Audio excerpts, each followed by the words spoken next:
sure. Yeah. What's going on, world? This is your boy, Buddy Ramick, and we are back at it with my host. D-Rock the mic, the boy that keeps you laughing all night. How y'all doing out there? Yes, sir. And this right here is the Funny Business Podcast. Yes, sir. So before we get this interview started, go on ahead and click like and subscribe to our YouTube page. Send us some comments, and if you like something that we said, cut the clip up, share it, put our names in it, tag us so we can go ahead and show you some love with that. Yes. And if y'all want some even more exclusive content, you can check out our Patreon page. That's Patreon Funny Bidness. Go look us up and shit. Yeah, we got all the behind the scenes exclusives that you don't see here on the YouTube page or on our Instagram or TikTok. So yeah, go holler at us. Yeah, man. Check us out. We got a full house in here today. I mean, you may not see it behind the camera, but yeah, we got like a live. It's a packed house in this motherfucker today. You know what I'm saying? It's looking like an open mic right now. What's even crazier is where we started. When we first did our first show, we were in a kid's room. Now the kid, that room we were in, is in the room. That's a blessing right there. So shout out to him. Yeah, he's like, y'all the motherfuckers that took over my bed. Yeah, he already pumped us, you know what I'm saying? It's good, bro. You good. But we got the popcorn lady in the building. Yes, sir. So all y'all popcorn needs and stuff like that, just go hard at the popcorn lady. She the camera's on you, so just let you know, give a shout out to she. And this ain't no seasonal shit. What up? Popcorn baby, popcorn _2022. We got a ton of good flavors and events coming to you guys soon. Some of them with my man DJ Edison Primo right there. That's in not the me. Building. That's not me right there. Literally looking like though. Not gonna lie, these niggas is spot on, nigga. I shook both of their hands. Say, what's up, buddy? You know what I'm saying? That nigga is spot on. That's the official DJ of Funny Bit, the official Funny Business DJ. Gosh. Yeah. We got everybody in the building. We also got our boy Lamar in the building, the one that's been running this business with us and doing this shit every day with us. Yes, sir. And Mr. Duke the Captain up in the building too. The Captain in the building. Hey, he got a big ass camera too, so we, you know what I'm saying? We are super producing this big thing, all right? But let's get into it. You know, say last but not least, man, let's get to it. Our exclusive guest tonight, man. Go ahead and introduce yourselves to the people. My name is Kxezy, aka Sensei Groovy. Everything I do is a movie, you dig? I need lines like that. That's fire. All right. You can tell he's a rapper. You can tell he's a rapper and a poet. That's what we rocking with tonight, man. So we can tell by your introduction that you do the wordplay a lot like that, poetry, rap. What came first? Actually, poetry. Yeah, okay. Poetry came first because I mean, rapping is essentially poetry. True. That's really what it is. I've been told, even now, since my word scheme, my flow pattern has changed over the years, that it almost sounds like how we're just talking right now. To be honest with you, you almost couldn't really tell because I'm really just flowing with it. True. Yeah. Now, okay, so you said you started with poetry first. Was it because you was writing letters to girls? You was trying to... Oh, yeah, most definitely. Definitely, because, you know, as a young man back in my time, back in, back in what, the early 2000s?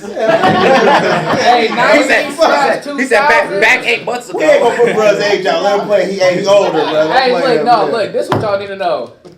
I may look young, but I got a very old soul. Hey, there you go. I grew up in a very old school household, so the way I be talking, I talk like I'm about 50, 60, maybe even 70. Yeah. Grandma raised them, you know how I go. Big mama, hey, how I go. Raised them right, you dig? Right. Yeah, but now, to go back to what you were saying though, pretty much to impress the girls, because back then, girls were very intrigued by men that had some kind of talent, and I looked at it as using wordplay. That's true. Yeah, I didn't have no wordplay. My shit was just, do you like me? Yes, no. And I always put that maybe box. Cause ain't no way I'm leaving out this bitch without a maybe. Passing notes was an art. Yeah. They don't do that no more. They can just simply send it. Yeah, it's a text message now. Man, if you don't know about passing notes, you can't tell me nothing. The stretcher, you had to do the stretch. Look, I had to get across the room to act like I had to sharpen a pencil. There you go. To drop the note real smooth, like just drop it right next to her foot so she can grab it and be like, so will you go out with me? Yes, no, or maybe. That's right, man. Yeah, most niggas did the yes, no. That's too much confidence. I was a maybe nigga. Just in case. I gave her one chick. I had one chick multiple choice. You only had three. I had a chick go no and maybe. I'm like, bitch, what does that mean? I'm like, I got a chance. Let me try next week, I guess. Let me try again next week. Hey, persistence is key. Yeah, that's facts. That is, man. You don't. Yeah.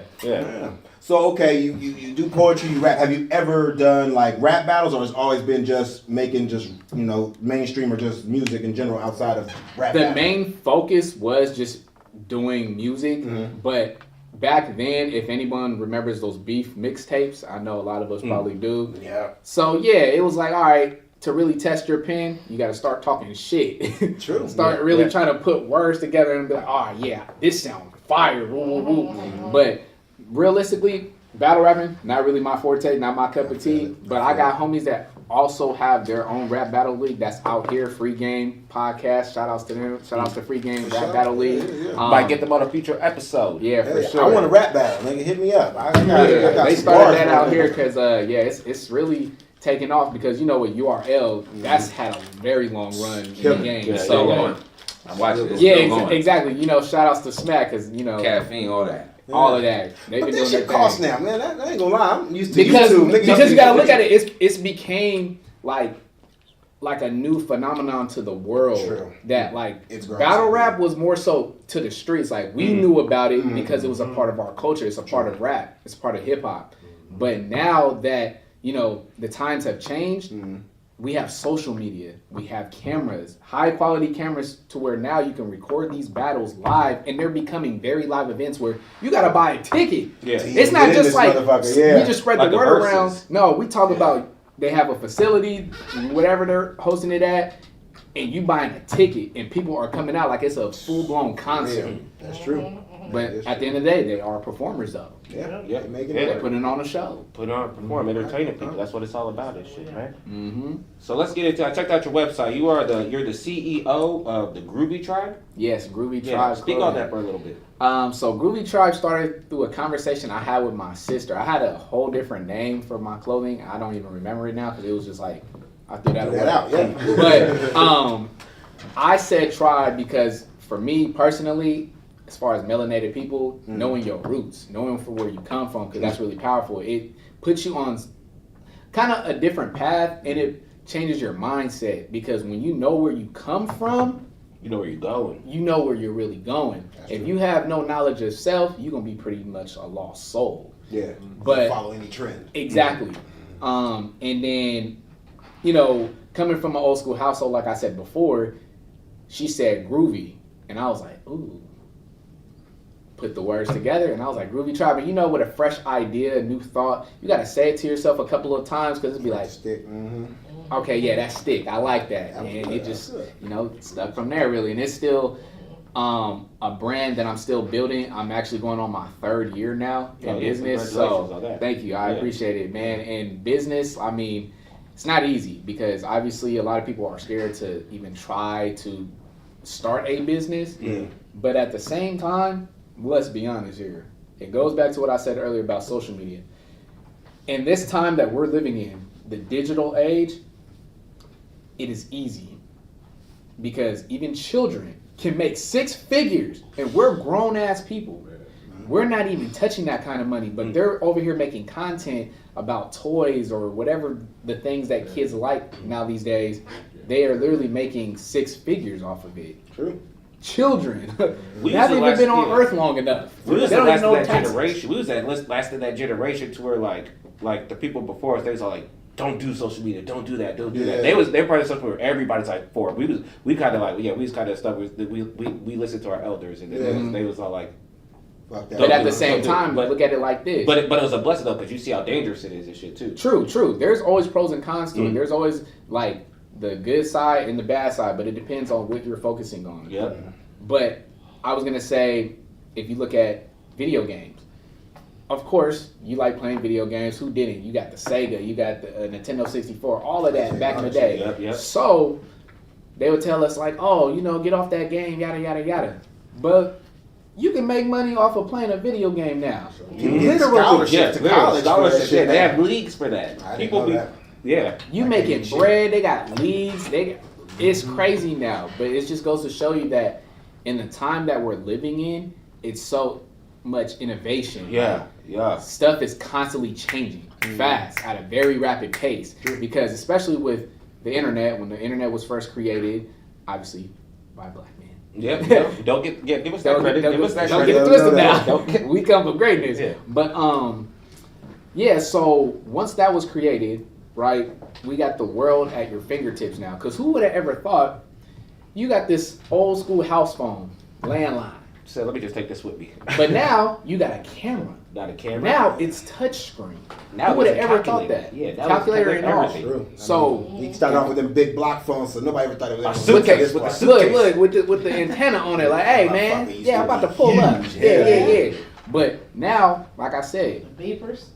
man, the beepers. Payphones. I Payphones. stayed with a beeper. I never had a phone. My mom gave me a beeper when I was in 5th grade. Saying if I had a beep, I had to go find a payphone outside my school. Hell, It was even real. the phone can help you navigate on where you need to go. True. It's No maps, crazy. no nothing. But at the same time, we live in an age where it's easy to start a business and you can really get things out there. Like whatever you're trying to promote, you can really push it out there. You don't necessarily have to have the high quality camera, at least not right now. Nah.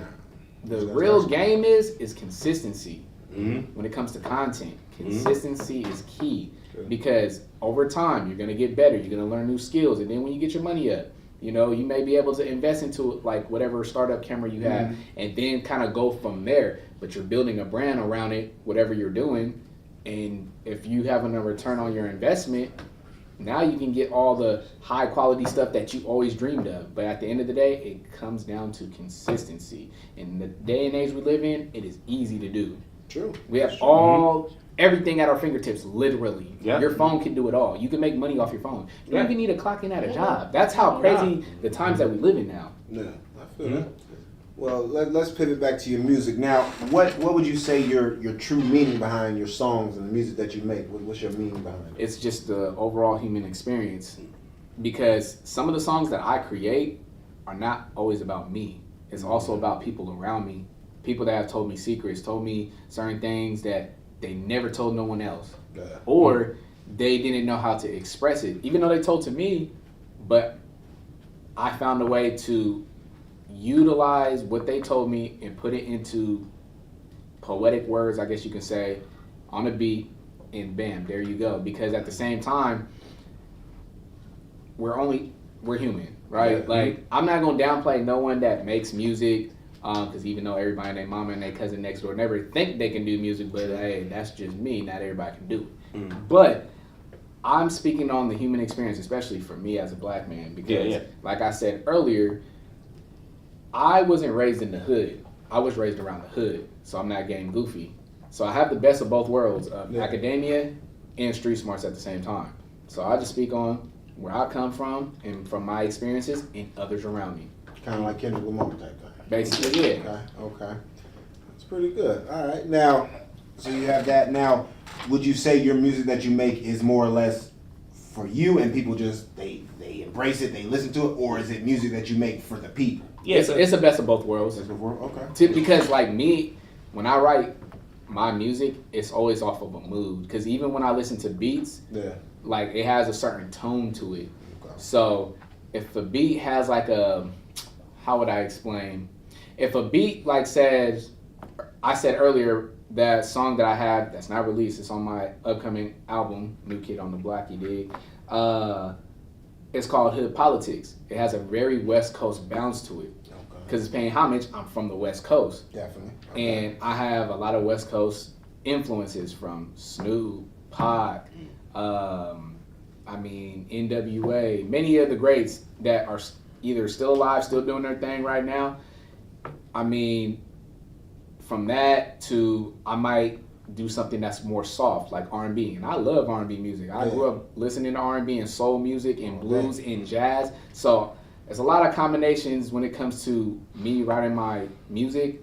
It's all based off of a mood, just depending on the mood at that time. It's not bad. Not bad. Oh, yeah. I think it was the first time I saw you perform. It was at like one of the mixers that they had at the Cowell campus. Yeah. I met you up there. And like I said, everybody had a very good reaction to your response to your music and stuff like that. I know like D-Rock had just talked about that, but how does that feel like? Because you make music for yourself, you know what I mean? Like this is how I feel. But like when you see other people have a positive response to your music, how does that make you feel as an artist? As an artist, bro, words almost can't describe how it feels, because right now for me, when I see people like really rock to my music, because I know when it's raw. And I've been told many times, excuse me, I've been told many times over from when I've done opening performing acts for major artists, open mics, stuff of that nature, where they start nodding their head because the beat alone already captures their attention. Yeah. I can literally sit in my room for hours listening to beats. Yeah. But the beats that resonate with me, I know the crowd will like. So when I'm like, oh yeah, this is hard, now I gotta find the right words to put on this beat for them to really rock with it. So then when they're like this, all right, and then when they start listening and I'm saying it so clear, they're like, yo, this is fire. I just came back from a show in San Jose. That was my first time performing out there. Everybody that was there, I didn't know nobody except for like the main person that put on the show because it was his birthday. I met him in Oakland from Trap Art, and he just invited me and my homeboy and was like, all right, bet. So we slid, and the reaction after I got done, they was like, yo, like, bro, you're fired. There you go. That's So right. I'm like, hey, like I said, me being humbled that I am, I don't let it go to my head either. But I know, yeah, I am fucking raw. Hell yeah. That's how It you is gotta what feel. it is. So That's how you gotta do Yeah, it. so how far are you trying to take your music thing? Are you looking at it signed, or you want to do independent? What's your goal? I look at it like this: to get to a point where I'm on their radar, to where they're coming to me, I now have leverage. You came to me, not me coming to you, because it's not like the '90s where it's really based off of talent. It's not even that no more. It's really, are you marketable? Yeah. That's really what it is. Can we market you? Oh yes, I'm very marketable for sure. Yeah. I'm funny as hell because even when I perform, it's almost like coming to a comedy show. I'm not a comedian, but I make folks laugh, and that's just me being me. But then when I start rapping, it's like a 360 shift. It's like, what the hell? He just turns it on and off. Yeah, that's just a part of me being me. I'm not necessarily like, oh, I'm trying to sell you an image. No, I'm telling you who I like. This is me. This is me as a person. Yeah. Fuck the music. Fuck with me as a person. Outside of this, because I also have a clothing brand, right? Yeah. And I do my own events under my clothing brand as well. Fuck with me as a person. So then you get to really kind of know me a little bit. I ain't gonna tell you everything. I'm telling you what I allow you to know, but at the same time, just like I said, just fuck with me as a person. That's all. Facts. What type of events do you throw? You just said you did throw events? I throw my own poetry event. Okay. I do it every once a month. Right now, I'm just planning it out for this year. When I plan on kickstarting it again, but it's been pretty successful. I've been doing it for like the past 6 months. Oh, nice. And it's just really capturing the talent that's in our city. Because let's be honest here, there's a lot of dope talent in Sacramento. True. Even though we're the capital of California, for people that don't know, Sacramento is the capital of California. It's not the Bay Area. It's not LA. It's not LA. Not one whole thing. It's not That's San definitely Diego. Even though, not to put it past those cities, it makes sense. Those are faster paced cities. They're big cities. They're tourist attractions. Sacramento's not necessarily that. The only thing that goes on here is more so you can retire here and raise a family. This is a more family-oriented city. Oh yes, they put the focus on government. Yeah, they put the focus on government and stuff like that. Yeah, and then a lot of politics goes on here, honestly. True. So that's the only reason why we get the title of being the capital of the state that everybody wants to come to. The nice state that has all the nice weather and stuff in Hollywood. True. That is true. We are that spot. Yeah. That is true. Now let me ask you this. So you rap now.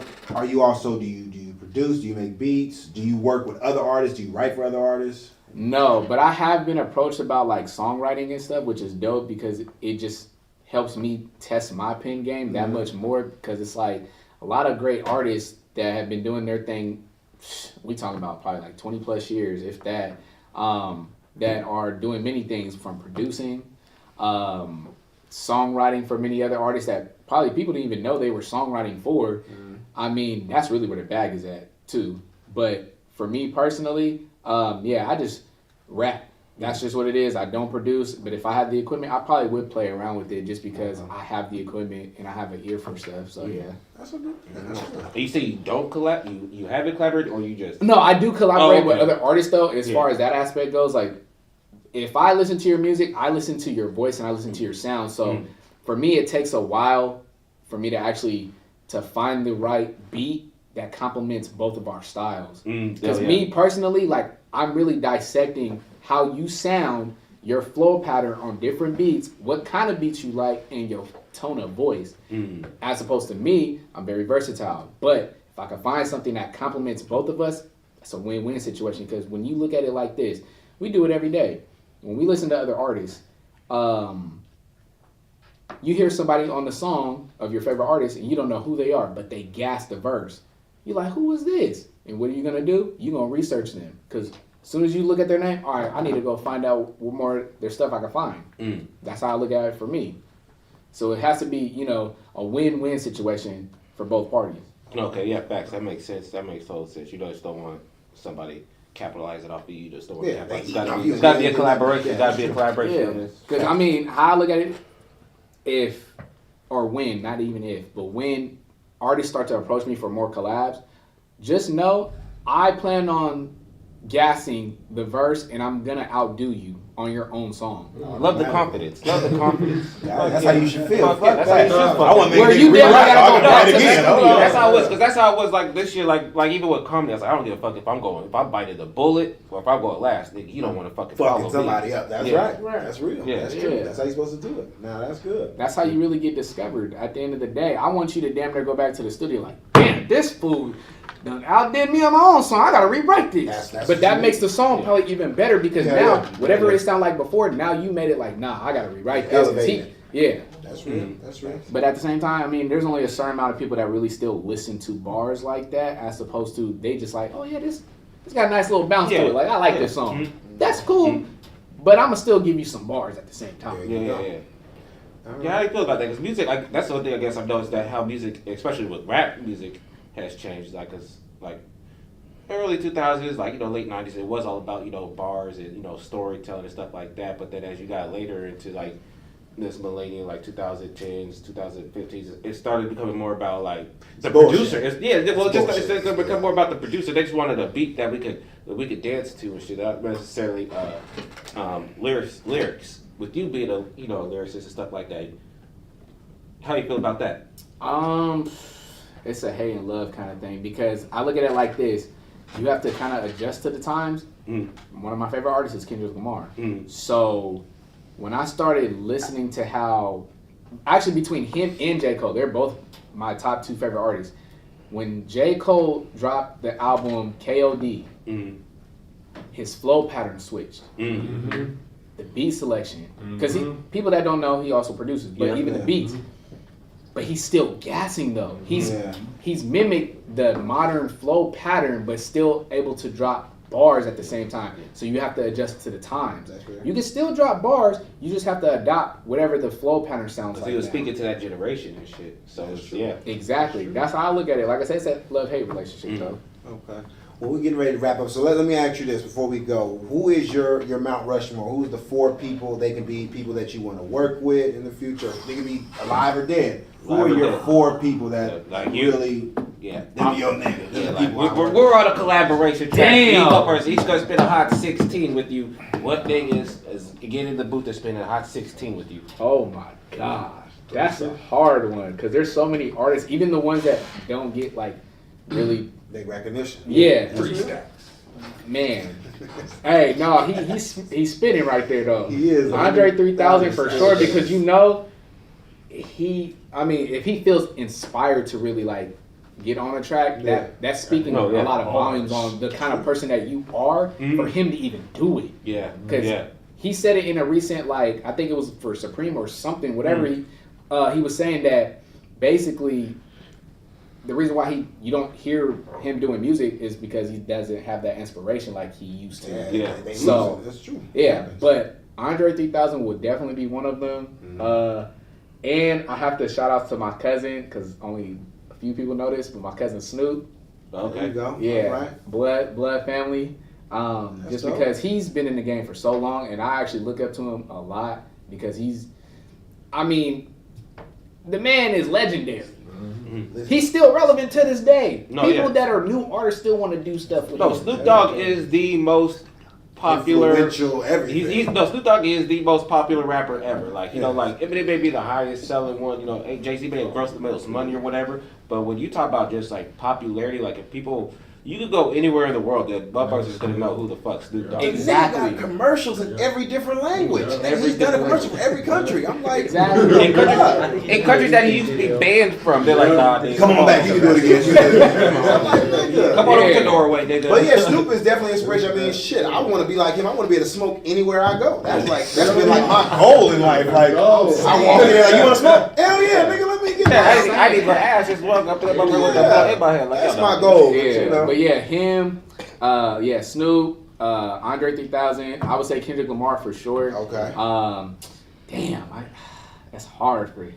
Because it can always change. There's just so many artists that I do respect, either dead or alive. Exactly. But as far as impact, I'd have to say J. Cole too. Right. I got to. I have to have them too, because I look up to them both because their styles are different, but yet we can't say that they're not top 5. I ain't gonna lie. I mean, they're the type of niggas, like you said, they're the dudes that they don't necessarily be in the streets, but they got niggas that's in the streets, so they understand how shit move. They roll with them. They understand that. So I mean, that's how I was raised. Shit, I was raised with, you know, I was not in the streets, but I had niggas that was in the streets. They like, Mom whooping my ass if I'm out there, though. I can talk to you. They told me straight up, nigga, you ain't built for this shit, nigga. You the type of nigga that's gonna tell nigga, you tell jokes. Go tell some jokes. And look, I feel like that's one of the things that has been lost in the hood, where folks are not being like, hey, bro, go to school, do what you need to do. Well, yeah, exactly. You're not built for this shit. Yeah. They literally, because, I mean, we already understand why that's even happening,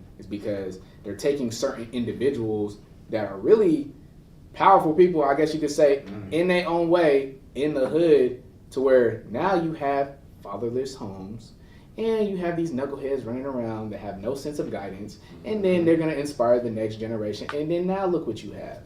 A bunch of lost people following sheep. Sheep following sheep. That's all it is. Man, niggas is crazier these shit now too. They way crazier now. So I'm like, yeah, fuck that. Yeah, but hey, the hood got to protect the hood. Yeah. But you got to also transform the minds, because look what happened to the Black Panthers. You gonna do that? Facts. So before we do head out though, we want to give a very special shout out to our sponsors, Simbi Tax Services. So if anybody here is trying to get, well, everybody should. If everybody here is fucking working this shit, but Straight up. yeah, if you out here got a job, you get a W-2s, 1099s, whatever it may be. If you got taxes this upcoming year, go click this link or call these people. Whatever this is right here, I don't know what it is, but once we insert it, you can call these people right here at the Simbi Tax Services. Get your taxes done. Hit them up. Yep. Don't cheat your taxes. Don't cheat your taxes. Yeah. You're going to jail. But yeah, man, that was another episode of Funny Business Podcast with your buddy, with me, D-Rock the Mic. With your D-Rock buddy. As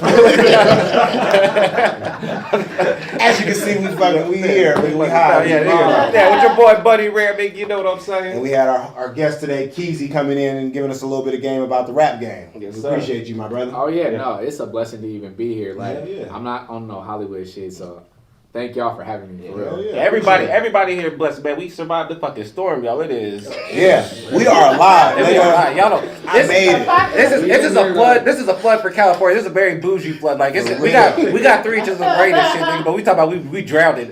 Yeah, for real. I'm scared out there. I ain't gonna lie. Big nigga like me, I'm scared. Said, nigga, if I got room by James, nigga, this is a flood, nigga. Hey, I'll just say this: ain't nobody got no real rain boots. Nah, hell no. I was gonna wear mine. I was gonna wear the rain boots. No. Niggas got sneakers. Not They don't even sneakers. have rain We got boots. old shoes. But I got waterproof socks on. I'm doing good out here. I ain't never wear. Our rain boots is just old shoes. Exactly. Look, forget the rain boots. I want to wear the outfit that you wear when you go fishing. I'm trying to put on All the way to the top. I'm walking Yeah, see, there. that's cool. But if you ain't got nothing to cover, nigga, all that water up in there just chilling. Nigga. Don't worry, I got the jackets. Niggas got the jackets. But yeah, man, we appreciate y'all listening to us, man. Support black businesses. We're going to support you back. All right, Yes, man? sir. Y'all have a good night. Sir, yes, sir.